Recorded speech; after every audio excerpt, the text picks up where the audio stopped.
Praise అలాడ్. దేవుని పరిశుద్ధ నామానికి మహిమ కలుగును గాక. చక్కటి అవకాశాన్ని దయచేస్తున్న దేవాతి దేవుడికి ప్రత్యేకమైనటువంటి వందనాలు తెలియజేస్తూ ఉంటున్నాను. ఈ సమయంలో పరిశుద్ధ గ్రంథంలో నుండి ఒక లేఖన భాగాన్ని మనం చూసుకుందాం. గలతీయులకు రాసిన పత్రిక 6వ అధ్యాయం 7వ వచనాన్ని మనం చూసినట్లయితే, మోసపోకుడి, దేవుడు వెక్కిరింపబడడు, మనుష్యుడు ఏమి విత్తునో ఆ పంటనే కోయును. ఎలాగనగా తన శరీరేచ్ఛలను బట్టి విత్తువాడు తన శరీరము నుండి క్షయమను పంట కోయును, ఆత్మను బట్టి విత్తువాడు ఆత్మ నుండి నిత్య జీవము పంట కోయును. ఈ యొక్క వాక్యాన్ని మనం గమనించినట్లయితే, గలతీయులకు రాసిన పత్రిక 6వ అధ్యాయం 7వ వచనాన్ని చూసినట్లయితే, మోసపోకు, దేవుడు వెక్కిరించబడడు, కానీ నువ్వు ఏదైతే క్రియ జరిగిస్తావో ఆ క్రియను బట్టి నీ జీవితంలో కార్యము జరుగుతూ ఉంటుందని దేవుని మాటలు తెలియజేస్తూ ఉంటున్నాయి. నువ్వు శరీరానుసరమైనటువంటి క్రియలు చేస్తే శరీరం అనే క్షయం అనే పంటను కోస్తావు. నువ్వు ఆత్మానుసరముగా జీవిస్తే ఆత్మలో పరవశించలేక ఆత్మానుసరముగా జీవించి అనేకులకు మాదిరికరంగా ఉంటూ జీవము అనే పంటను కోస్తూ ఉంటావు అని దేవుని వాక్యము తెలియజేస్తూ ఉంటుంది. నిజముగా ఆ యొక్క అంత్యకాలంలో మనం గమనించినట్లయితే, శరీరానుసారముగా విత్తువాడు శరీరానుసారమైనటువంటి పంటను కోస్తాడు అని స్పష్టంగా రాసి ఉంది కదా.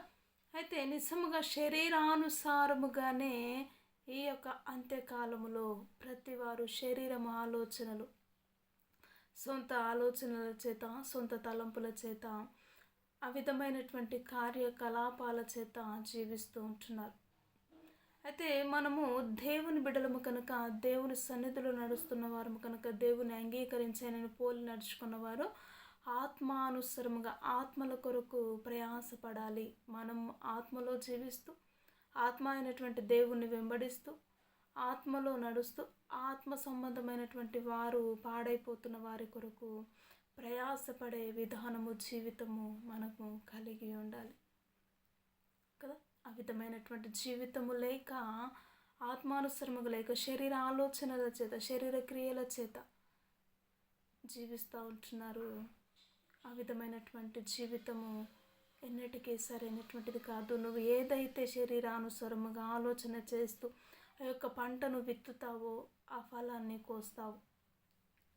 నువ్వు మంచి పనులు చేసినప్పుడు, మంచి క్రియను చేసినప్పుడు, ఈ లోకంలో మంచి స్వభావాన్ని కలిగి ఉన్నప్పుడు మంచి అనేక పంటను కోస్తావు.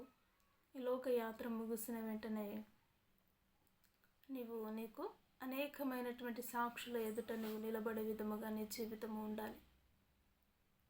అటు జీవిత విధానము లేకుండా ఎంతోమంది పాడైపోతూ, పతనమైపోతూ, ఈ లోకానుసరంగా శరీరేచ్ఛలను వెతుతూ, శరీరానుసరమైనటువంటి జీవితాన్ని జీవిస్తూ వారి జీవితాలను పాడు చేసుకుంటున్నారు. కానీ దేవుని ఆత్మను బట్టి, ఆత్మ అని పంట కోయవాడు వాడు నిత్య జీవము అనగా పరలోక రాజ్యము, యుగ యుగములు అక్కడ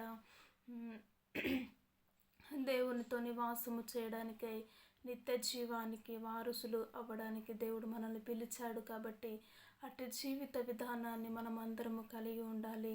శరీరం అనే పంట కోయకూడదు, కానీ ఆత్మానుసరముగా పంట కోస్తూ అనేకులకు మాదిరిగా జీవిస్తూ నిత్య జీవానికి వారసులు అవ్వాలి. కాబట్టి ఇట్టి వాక్యమును దేవుడు మన జీవితంలో నెరవేర్చబడునుగాక. ఆమె చిన్న మాట ప్రార్థన చేసుకుందాం. మహోన్నతుడ, జీవము కలిగిన తండ్రి, మీకు వందనాలు. నిజముగా మనుషుడు అయ్యా మోసపోకుడి, మీరు ఏదైతే క్రియలు జరిగిస్తూ ఉంటారో దాని ద్వారా పంటను కోయవలసి వస్తుంది అని మీరు అయ్యా సూటిగా స్పష్టముగా నాతో మాతో మాట్లాడుతూ ఉంటున్నారయ్యా. శరీరానుసరమైన పంట కోస్తే శరీరేచ్ఛలను మేము నెరవేర్చే వారం అవుతాం. అదేవిధముగా ఆత్మానుసరముగా పంటను కోస్తే ప్రభు మేము నిత్య జీవానికి వెళ్ళడానికి ప్రభు మీరు మార్గములను తెరుస్తారు తండ్రి. మేము ఈ లోకానుసరముగా కాదు, కానీ నీ నిత్య జీవానికి వారసులు అవ్వడానికి నిత్యము మేము స్తుతించి నేను గణపరిచే కృపనటి ధన్యతను తండ్రి మాకు మీరు దయచేయమని యేసుక్రీస్తు ఉన్నతమైనటువంటి నామములో ప్రార్థించి అడిగి వేడుకుంటున్నాము తండ్రి. Amen, amen. Praise the lord. ఈ యొక్క వీడియో నచ్చినట్లయితే లైక్ చేయండి, షేర్ చేయండి, కామెంట్ చేయండి, సబ్స్క్రైబ్ చేసుకోండి. ప్రైజ్ ది లార్డ్ అందరికీ.